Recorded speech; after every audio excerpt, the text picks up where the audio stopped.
നമസ്കാരം, മലയാളി വാർത്തയിലേക്ക് സ്വാഗതം. ഏറെ അപകടം നിറഞ്ഞതാണ് ഓടുന്ന ട്രെയിനിൽ നിന്ന് ചാടിയിറങ്ങുന്നതും അതുപോലെ തന്നെ ട്രെയിൻ എടുത്തതിന് ശേഷം ട്രെയിനിലേക്ക് ഓടിക്കയറുന്നതും. ഇത്തരത്തിൽ കയറുന്നതിനിടയിലും ഇറങ്ങുന്നതിനിടയിലും ട്രെയിനിനും പാളത്തിനും ഇടയിലേക്ക് വീണ് ആളുകൾക്ക് മരണം സംഭവിക്കുന്ന വാർത്തകൾ ദിവസവും കാണുന്നതാണ്. എന്നാൽ ഇത്തരത്തിൽ വീഴുമ്പോൾ വളരെ അത്ഭുതകരമായി രക്ഷപ്പെടുന്ന ആളുകളുടെ വീഡിയോയും അല്ലെങ്കിൽ വാർത്തകളും നമ്മൾ പുറത്തു വരുന്നത് കാണാറുണ്ട്.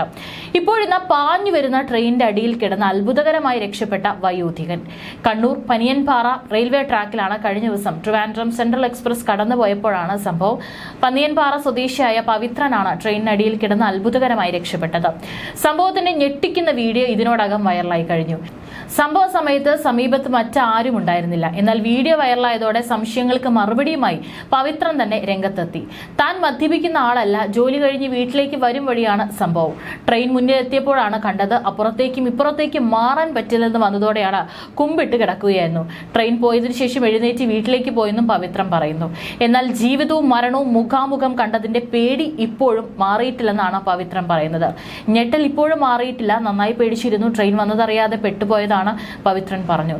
സ്കൂൾ ബസ്സിലെ കിളിയായി ജോലി ചെയ്യുകയാണ് ഇയാൾ. ജോലി കഴിഞ്ഞ് വീട്ടിലേക്ക് മടങ്ങി വരുമ്പോഴാണ് സംഭവം നടക്കുന്നത്. സംഭവത്തിൽ റെയിൽവേ പോലീസ് അന്വേഷണം ആരംഭിച്ചിട്ടുണ്ട്. ഏതായാലും ഇതിന്റെ വീഡിയോ ഇപ്പോൾ സമൂഹ മാധ്യമങ്ങളടക്കം വൈറലാണ്. ഏതായാലും ആ ട്രെയിൻ കടന്നു പോകുന്നത് വരെ വളരെ നെഞ്ചിടിപ്പോട് കൂടിയിട്ടാണ് കാഴ്ചക്കാർ ആ വീഡിയോ കാണുന്നത്. ഏതായാലും ഇപ്പോൾ ആൾക്ക് പരിക്കുകളൊന്നും പറ്റിയിട്ടില്ല എന്നുള്ളതാണ് ഏറെ ആശ്വാസകരം. അതേസമയം 2 വർഷത്തിന് ശേഷം സഞ്ചാരികളുമായി കൊച്ചിൻ ഹാർബർ ടെർമിനൽ സ്റ്റേഷനിലെത്തിയ ട്രെയിൻ തട്ടി അന്യ സംസ്ഥാന തൊഴിലാളി മരിച്ചു. ഉത്തർപ്രദേശ് സ്വദേശിയായ കമലേഷാണ് മരിച്ചത്. ട്രെയിൻ വരുന്നതുമായി ബന്ധപ്പെട്ട് മുന്നറിയിപ്പ് നൽകാത്തതാണ് അപകട കാരണം. ചൊവ്വാഴ്ച രാവിലെ 8:30യോടെയാണ് ആഡംബര തീവണ്ടിയായ ഗോൾഡൻ ചാരിയറ്റ് സഞ്ചാരികളുമായി വെല്ലിംഗ്ടൺ ഐലാൻഡിലേക്ക് എത്തുന്നത്. വണ്ടിയെത്തി അരമണിക്കൂറിന് ശേഷമാണ് ട്രെയിൻ തട്ടിയ വിവരം പോലീസിന് ലഭിക്കുന്നത്. മരിച്ച കമലേഷിനെ സംബന്ധിച്ച് കൂടുതൽ വിവരങ്ങൾ ലഭ്യമാകുന്നതേയുള്ളൂ.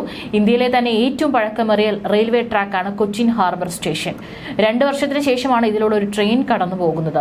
മുന്നറിയിപ്പൊന്നും കൂടാതെ കടന്നു വന്ന ട്രെയിൻ ട്രാക്കിൽ നിന്ന് ഫോണിൽ സംസാരിക്കുക എന്ന കമലേഷിനെ തട്ടുകയായിരുന്നു. കമലേഷിന്റെ തലയ്ക്കാണ് ഗുരുതര പരിക്കേറ്റത്. വിനോദസഞ്ചാരികളെ ലക്ഷ്യമിട്ടുള്ള ആഡംബര തീവണ്ടിയാണ് ഗോൾഡൻ ചാരിയറ്റ്. ഇതിന്റെ സർവീസ് കഴിഞ്ഞ ദിവസമാണ് പുനരാരംഭിച്ചത്. ബാംഗ്ലൂരിൽ നിന്ന് ആരംഭിച്ച് മൈസൂരു, കാഞ്ചീപുരം, മഹാബലിപുരം, തഞ്ചാവൂർ, കൊച്ചി, മാരാരിക്കുളം എന്നിവിടങ്ങളിലൂടെ സഞ്ചരിച്ച് തിരിച്ച് ബാംഗ്ലൂരിലെത്തുന്ന ട്രിപ്പാണ് ശനിയാഴ്ച ആരംഭിച്ചത്. 2018 നിർത്തിയ തീവണ്ടിയാണ് വീണ്ടും പുനരാരംഭിച്ചത്.